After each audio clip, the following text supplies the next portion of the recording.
Explore Owens. My name is Maddie Harris. I'm part of our admissions team here at Owens Community College.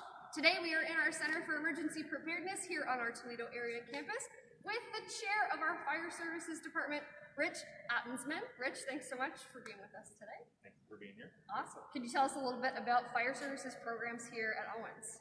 The Fire Services program here at Owens, basically the initial training includes a Firefighter 1 certificate and a Firefighter 2 certification, which are state certifications. Those are both included as part of our emergency services technology degree. And what those allow you to do is work on a fire department, whether career or volunteer fire department in the state of Ohio. How long does it take students to complete a program such as this one? Both of those certification courses are 1 semester. The Firefighter 1 meets twice a week for 16 weeks for a full semester, and the Firefighter 2 is 1 day a week. Both of those go from 8 o'clock a.m. until 3 o'clock in the afternoon. Both of those are state mandated curriculums. The Firefighter 1 is a minimum of 160 hours total. Ours is about 190. So we do have go over and above the state minimum, and the Firefighter 2 is a state minimum of 84, and we're about 96 hours. Just making sure that they get as much time as possible in training. Absolutely. Excellent. Can you tell us a little bit about the space that we're in, some of the equipment, and different things that you do within the training for this program? I've heard it's pretty rigorous. Sure. Being a firefighter isn't for everybody. All of that stuff, it's a very tough profession. You gotta be a certain kind of person. Absolutely. It's not for everybody. There are certain requirements just to get enrolled in the course. You have to have a physical exam and so forth. Obviously, it's very physical. Climbing ladders, turnout gear, fire, and everything else that goes along with it. The courses are about 50-50 between lecture and hands-on. This is actually our high bay where we store our apparatus and one of our training towers. This is good being indoors, so depending on the weather outside, we're able to do some stuff in here. And then the Center for Emergency Preparedness is about 150-acre training facility, everything from the driving pad to the live burn facility, some outdoor burn props, search house, and so forth.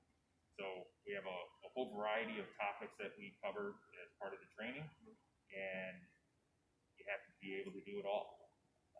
It's just not one of those things where if you have the knowledge but you can't do the skills that you're able to move on. You have to be able to do everything, male, female, big, small. You have to be able to be confident in all the knowledge and the skills. Most definitely. Like a firefighter. Most definitely. You are handling with people's lives and homes and on the daily. And you mentioned that you do live burns here on campus. They're controlled, of course. They are controlled. Don't worry, Mom and Dad at home. They're controlled. We do play with fire, I guess you could say it here at the CEP. But that's part of the state mandated curriculum. You have to have a minimum number of hours in live fire training. And a lot of that, it's controlled fires, but there's a lot to go into that as well. Communication, hose movement, even something as simple as safely getting off the truck or the engine. So there's a lot to it. Is there any flexibility as far as careers after this program? Maybe not just firefighter at your local station. Is there any other kind of flexibility within that, or is this a pretty one track? It's pretty one track, but to be a full-time firefighter in the state of Ohio, you need to have the Firefighter 2 certification, and depending on what department you end up on, you may need at least EMT or paramedic as well. In this general area surrounding Toledo, most of them you will need to have your paramedic certification be full-time, but even just to help out your neighborhood volunteer fire department, you'll need at least a fire certification, probably EMT. But it gives you that opportunity to get into the profession and grow from there.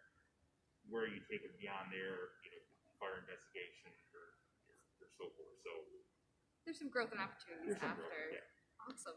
Rich, thanks so much for your time today. Thanks for joining us here in this wonderful training facility. And thanks for connecting with us at home. I wish you well on your journey, and remember that your success can start right here with Rich. Thank you. Thank you.